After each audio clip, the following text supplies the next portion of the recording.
Hi guys, good afternoon. Gusto ko lang i-share wala yung yung experience dito sa Abu Dhabi sa mga kabayan ko diyan na yung bumibili ng sasakyan na second hand. Mas mabuti hindi kayo bumili ng mga accident na car kasi ngayon pahirapan talaga yung inspection sa ADNOC.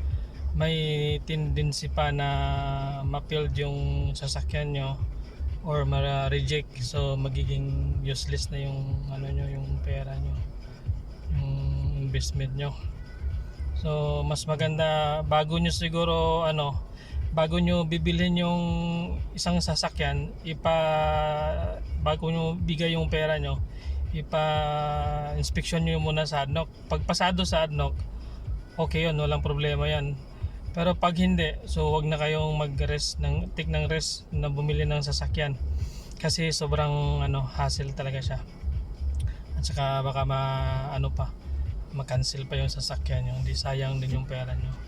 So yun lang guys, kasi nagpa-renew ako ng insurance at magpa-inspection ako ng sasakyan. Sobrang stricto talaga. So mas maganda bibili ka na ng bago at saka sigurado. Yun lang guys.